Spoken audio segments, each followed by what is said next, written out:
اللہ تعالیٰ نے آدم علیہ السلام کو مٹی سے پیدا کیا اور ان کا خمیر تیار ہونے سے پہلے ہی اس نے فرشتوں کو یہ خبر دی کہ وہ بہت جلد مٹی سے ایک ایسی مخلوق پیدا کرنے والا ہے جو بشر کہلائے گی اور زمین میں ہماری خلافت کا شرف حاصل کرے گی۔ آدم کا خمیر مٹی سے گوندھا گیا اور ایسی مٹی سے جو نت نئی تبدیلی قبول کر لینے والی تھی۔ جب یہ مٹی پکی ٹھیکری کی طرح آواز دینے اور کھنکھنانے لگی تو اللہ تعالیٰ نے اس مٹی کے پتلے میں روح پھونکی اور وہ ایک ہی وقت میں زندہ انسان بن گیا۔ تب فرشتوں کو حکم ہوا کہ تم اس کے سامنے سجدے میں گر جاؤ۔ فوراً تمام فرشتوں نے ارشاد کی تعمیل کی، مگر ابلیس نے گھمنڈ اور سرکشی کے ساتھ صاف انکار کر دیا۔ اللہ تعالیٰ اگرچہ غیب کا علم رکھنے والا اور دلوں کے بھیدوں تک کو جاننے والا ہے، مگر اس نے امتحان و آزمائش کے لیے ابلیس سے سوال کیا، کس بات نے جھکنے سے روکا جبکہ میں نے حکم دیا تھا؟ ابلیس نے جواب دیا، اس بات نے کہ میں آدم سے بہتر ہوں، تو نے مجھے آگ سے پیدا کیا، اسے مٹی سے۔ شیطان کا مقصد یہ تھا کہ میں آدم سے افضل ہوں، اس لیے کہ اللہ نے مجھ کو آگ سے بنایا ہے اور آگ بلندی اور برتری چاہتی ہے، اور آدم خاکی مخلوق، بھلا خاک کو آگ سے کیا نسبت؟ میں تمام حالتوں میں آدم سے بہتر ہوں، اس لیے وہ مجھے سجدہ کرے، نہ کہ میں اس کے سامنے سجدہ کروں۔ مگر بدبخت شیطان اپنے گھمنڈ میں چور ہونے کی وجہ سے بھول گیا کہ جب تم اور آدم دونوں اللہ کی مخلوق ہو تو مخلوق کی حقیقت خالق سے بہتر خود وہ مخلوق بھی نہیں جان سکتی۔ اپنے گھمنڈ اور غرور میں یہ نہ سمجھ سکا کہ مرتبہ کی بلندی اور پستی اس مادے کی بنیاد پر نہیں ہے جس سے کسی مخلوق کا خمیر تیار کیا گیا ہے، بلکہ اس کی ان صفتوں پر ہے جو کائنات کے پیدا کرنے والے نے اس کے اندر رکھ دیے ہیں۔ بہرحال شیطان کا جواب چونکہ گھمنڈ اور غرور کی جہالت پر قائم تھا، اس لیے اللہ تعالیٰ نے اس پر واضح کر دیا کہ جہالت سے پیدا ہونے والے گھمنڈ و غرور نے تجھ کو اتنا اندھا کر دیا ہے کہ تو اپنے پیدا کرنے والے کے حق کے احترام سے بھی منکر ہو گیا، اس لیے مجھ کو ظالم قرار دیا۔ پس تو اب اس سرکشی کی وجہ سے ابدی ہلاکت کا حقدار ہے اور یہی تیرے عمل کا قدرتی بدلہ ہے۔ ابلیس نے جب دیکھا کہ کائنات کے پیدا کرنے والے کے حکم کے خلاف کرنے، تکبر اور اللہ پر ظلم کے الزام نے ہمیشہ کے لیے مجھ کو اللہ رب العالمین کی آغوش رحمت سے مردود اور جنت سے محروم کر دیا، تو توبہ اور ندامت کی جگہ اللہ سے یہ درخواست کی کہ قیامت آنے تک مجھ کو مہلت دے اور اسی لمبی مدت کے لیے زندگی کی رسی لمبی کر دے۔ اللہ کی حکمت کا تقاضا بھی یہی تھا، اس لیے اس کی درخواست منظور کر لی گئی۔ یہ سن کر اب اس نے پھر ایک بار اپنی شیطانی کا مظاہرہ کیا، کہنے لگا، جب تو نے مجھ کو مردود قرار ہی کر دیا تو جس آدم کی بدولت مجھے یہ رسوائی نصیب ہوئی، میں بھی آدم کی اولاد کو گمراہ کروں گا اور ان کے سامنے پیچھے آس پاس اور چاروں اور سے ہو کر ان کو گمراہ کروں گا اور ان کی اکثریت کو تیرا ناشکر بنا چھوڑوں گا۔ البتہ تیرے مخلص بندے میرے فریب کے تیر سے گھائل نہ ہو سکیں گے اور اس طرح محفوظ رہیں گے۔ اللہ تعالیٰ نے فرمایا، پس جو جیسا کرے گا ویسا بھرے گا، اور جو اپنی آدم مجھ سے روگردانی کر کے تیری پیروی کرے گا وہ تیرے ہی ساتھ میرے عذاب کا حقدار ہوگا۔ جا اپنی ذلت اور رسوائی اور خراب قسمت کے ساتھ یہاں سے دور ہو اور اپنے پیروکاروں کی ابدی لعنت کا انتظار کر۔ جیسا کہ پہلے بیان کیا گیا ہے، جب اللہ تعالیٰ نے حضرت آدم علیہ السلام کو پیدا کرنا چاہا تو فرشتوں کو خبر دی کہ میں زمین پر اپنا خلیفہ بنانا چاہتا ہوں جو اختیار اور ارادے کا مالک ہوگا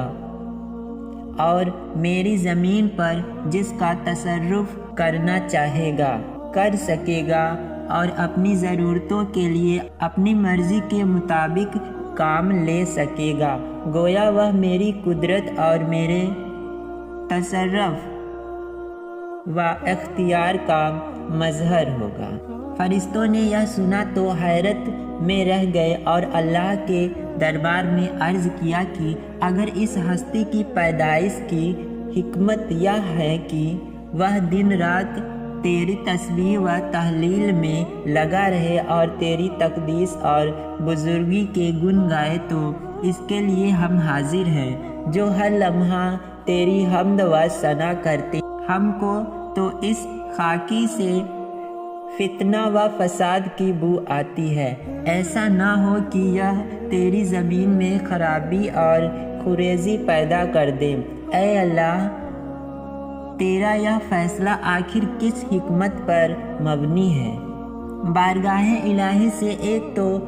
ان کو یہ ادب سکھایا گیا کہ مخلوق کو مالک کے حوالے میں جلدی بازی سے کام نہ لینا چاہیے اور اس کی جانب سے حقیقت حال کے ظاہر ہونے سے پہلے ہی شک و شبہ کو سامنے نہ لانا چاہیے، اور وہ بھی اس طرح کہ اس میں اپنی برتری اور بڑائی کا پہلو نکلتا ہو۔ کائنات کا پیدا کرنے والا ان حقیقتوں کو جانتا ہے جن کو تم نہیں جانتے، اور اس کے علم میں وہ سب کچھ ہے جو تم نہیں جانتے۔ اس جگہ فرشتوں کا سوال اس لیے نہ تھا کہ وہ اللہ تعالیٰ سے مناظرہ یا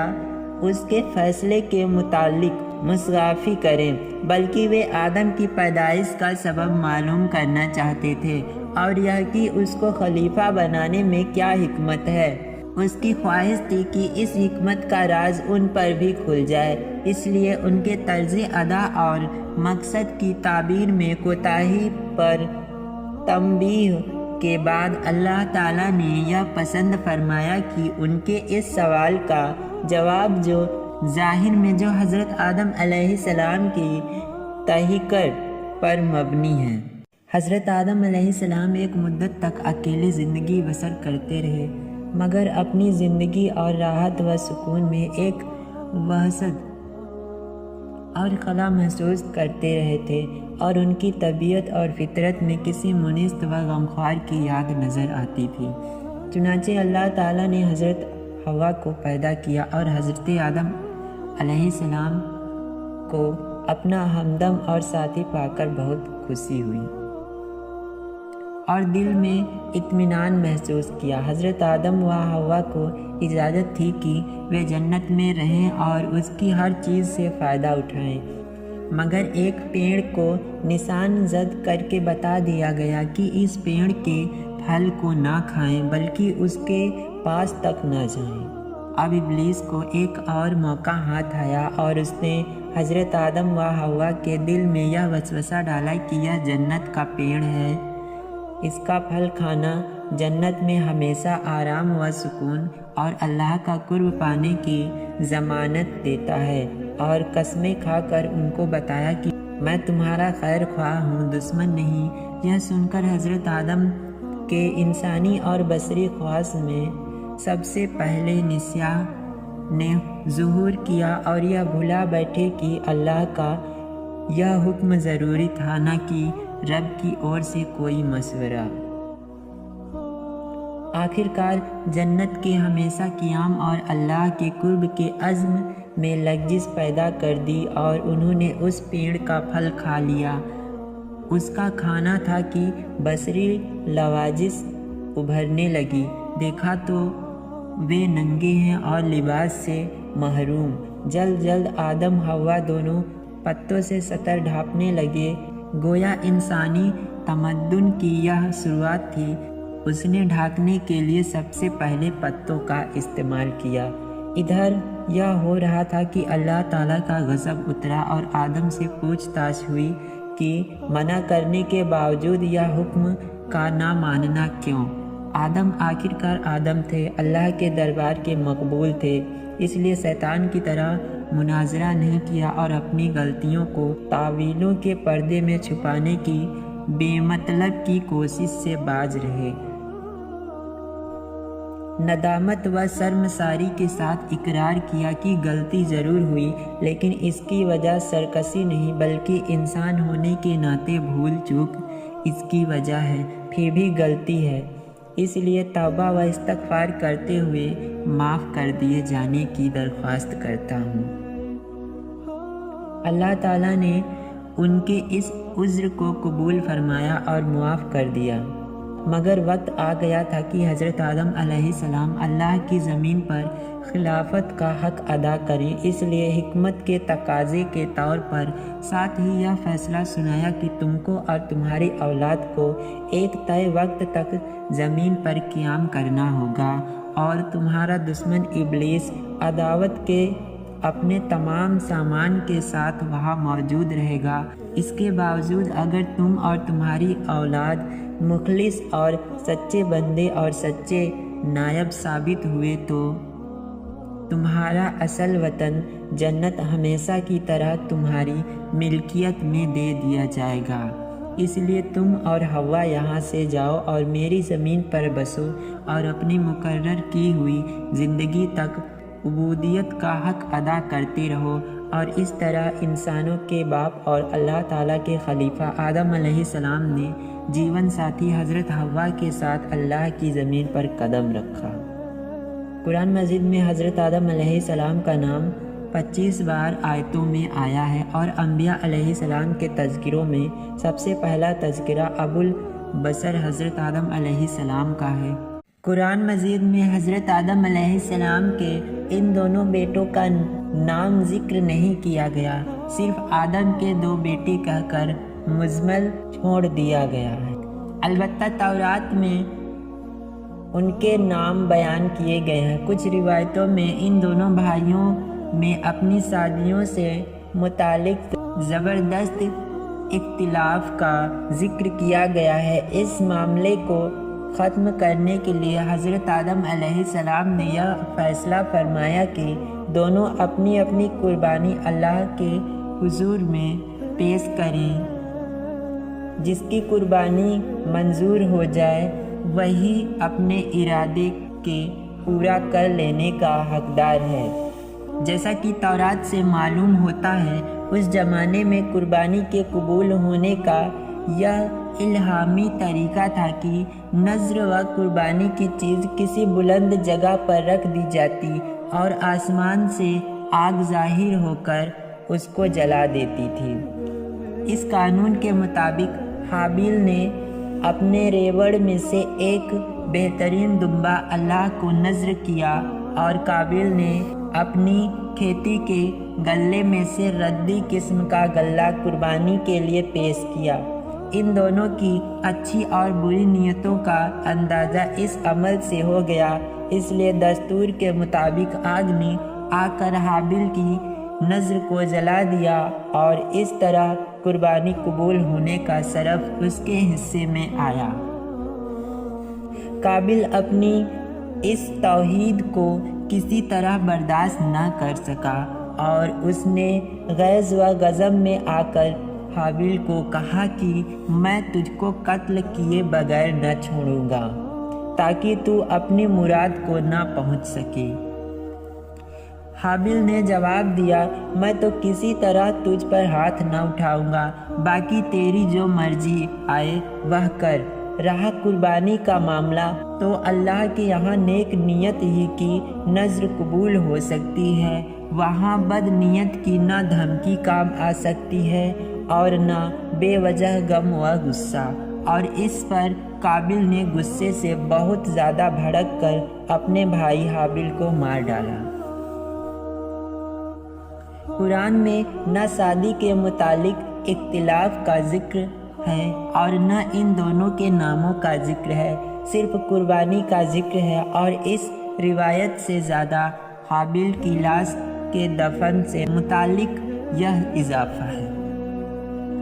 قتل کے بعد قابل حیران تھا کہ اس لاش کا کیا کریں۔ ابھی تک آدم کی نسل موت سے دوچار نہیں ہوئی تھی، اور اس لیے حضرت آدم علیہ السلام نے مردے کے بارے میں اللہ کا کوئی حکم نہیں سنایا تھا۔ یکایک اس نے دیکھا کہ ایک کوے نے زمین کریت کر گڈھا کھودا۔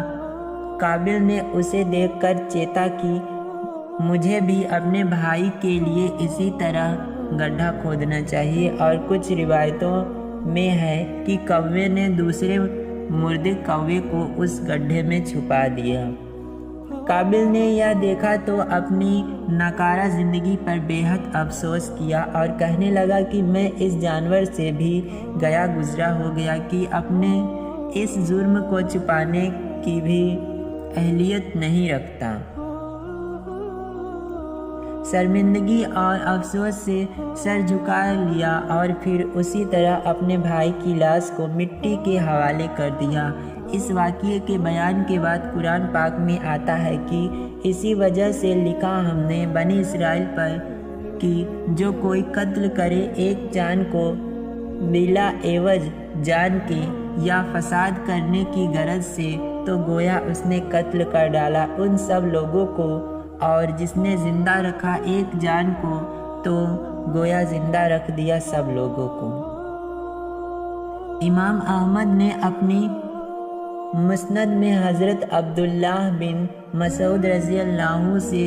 ایک روایت ہے کہ اللہ کے رسول صلی اللہ تعالیٰ علیہ وسلم نے فرمایا کہ دنیا میں جب بھی کوئی ظلم سے قتل ہوتا ہے تو اس کا گناہ حضرت آدم علیہ السلام کے پہلے بیٹے قابل کی گردن پر ضرور ہوتا ہے، اس لیے کہ وہ پہلا آدمی ہے جس نے ظالمانہ قتل کی شروعات کی اور یہ ناپاک سنت جاری کی۔